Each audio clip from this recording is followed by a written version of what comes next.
The show starts with a young guy going after a girl in his dream. He is interrupted by the alarm clock and has to wake up for school.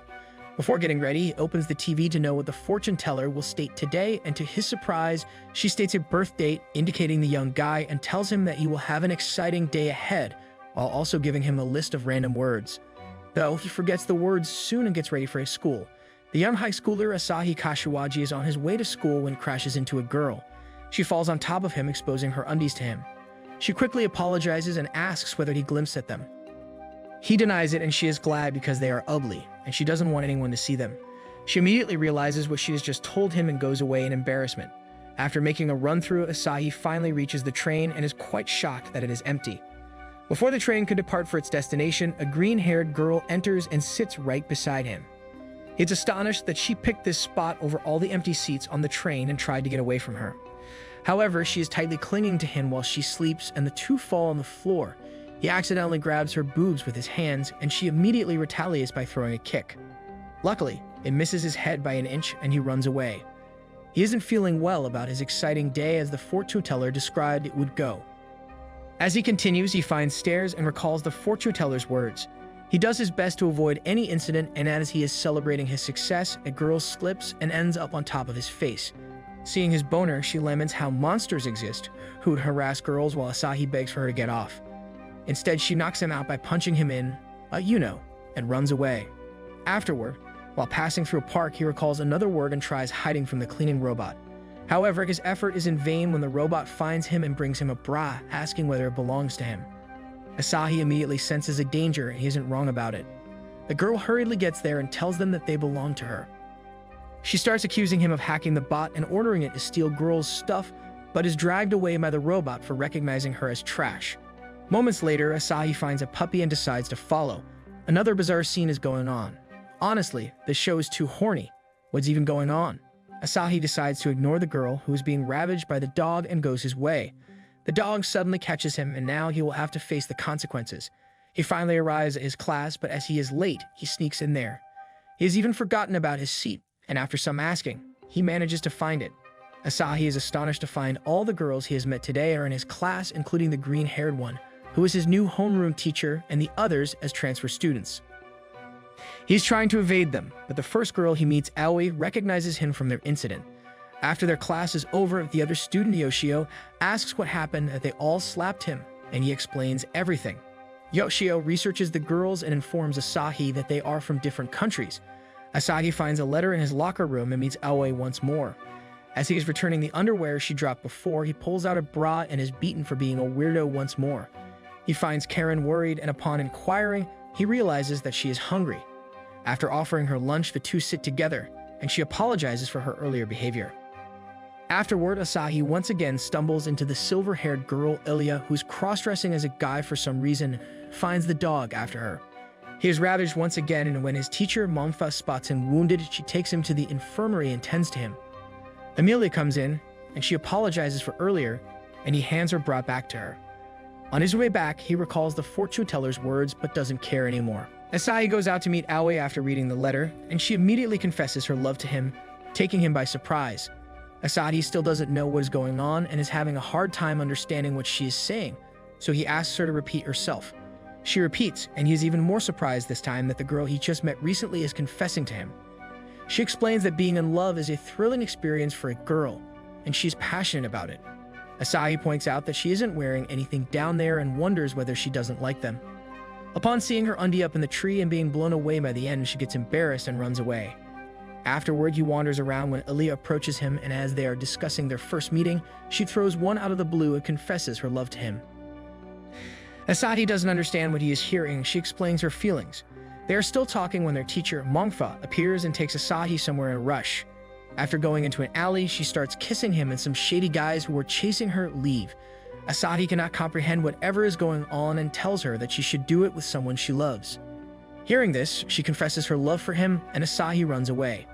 Curran spots him, and wearing the bridal dress, she approaches him. She informs him that she is a model, and he feels that she is dressing for a performance. However, much to his surprise, or let's just say expectancy at this point, she informs him that the two are having a marriage. Asahi thinks of a strategy to avoid her and instructs her to close her eyes for a kiss. As she is waiting for a kiss, he runs away. Further on his way, he finds Amelia, who asks him for a signature on a paper. He's about to sign it when he realizes that it is a marriage contract, and she is disappointed that her trick didn't work. He quickly runs away to his home, and as he opens the door, he finds all 5 of the girls awaiting his arrival. Seeing this, he pretends that he is at the wrong house, but the others stop him and tell him that he is indeed at the correct one.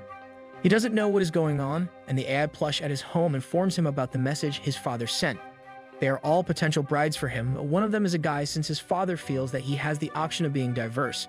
Now that everything is cleared, he realizes what they are all doing, but he is unsure whether they can live together since his house doesn't have enough rooms. He is greatly surprised when the assistant informs him that he has adjusted the upper floor and now all the girls are trying to win him over. Asahi is greatly irritated by their presence as they continue to attack his personal space to the point that he leaves the house. He heads off to the nearby shrine and Aoi follows him there. She informs him how they were only given the information regarding his name and had to figure out the rest after meeting him. After further explaining her feelings for him, Asahi finally accepts her invitation to get back at him, and tears of happiness begin rolling down her eyes. Asahi wakes up in the morning only to find Amelia doing weird stuff in his bed.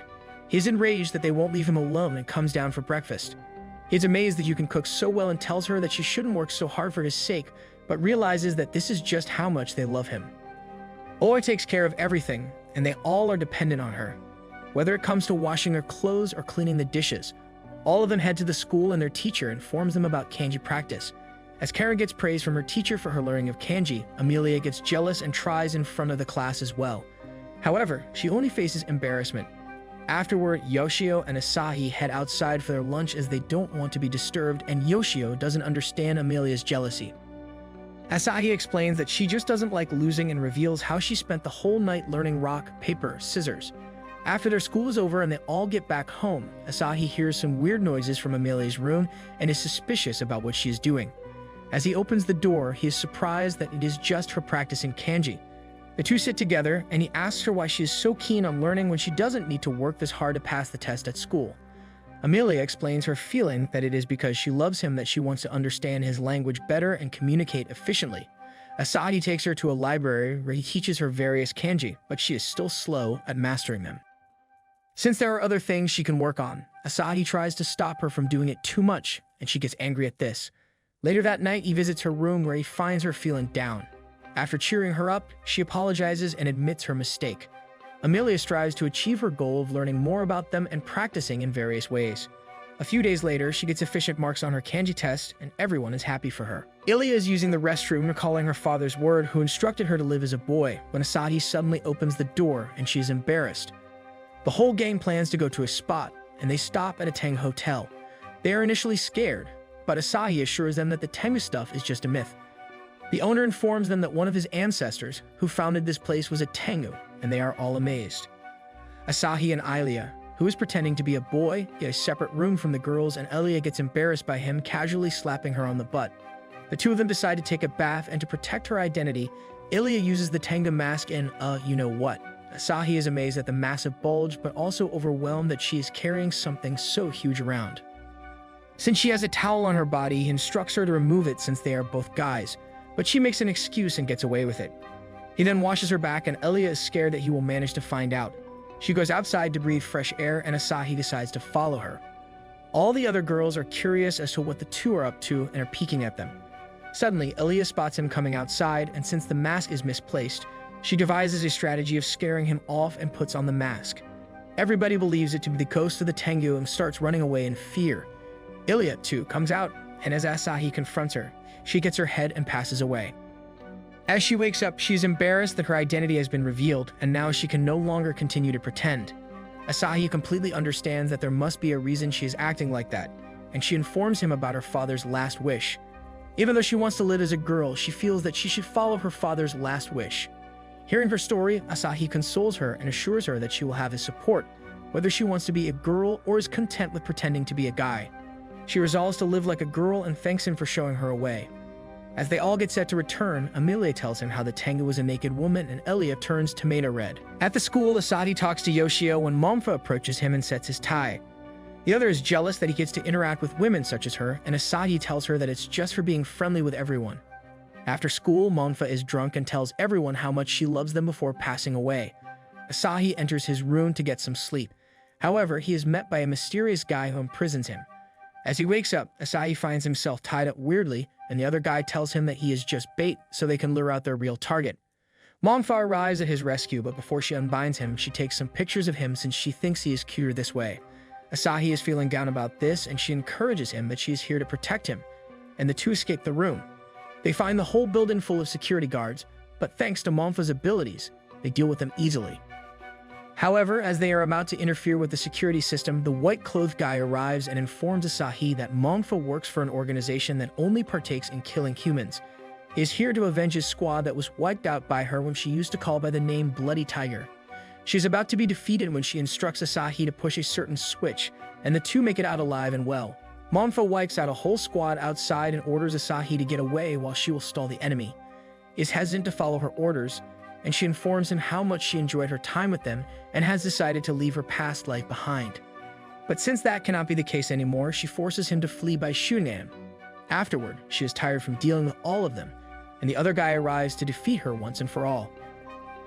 As he is ready to kill her, Asahi arrives for her help and puts a lotion on the enemy to electroshock him. The two eventually manage to defeat the enemy, and she hugs him for coming back to her help. In the morning, Karen gets down only to find Asahi sleeping on top of Mongfa, with his head drowned in her breasts. Asahi is wandering outside late at night when he is attacked by a strange robot. Luckily, he is saved by a magical girl who quickly vanishes before he gets a chance to meet her. The following day at the school, Karin approaches him and demands that they have sex. He is astonished at hearing this, and Yoshio is jealous.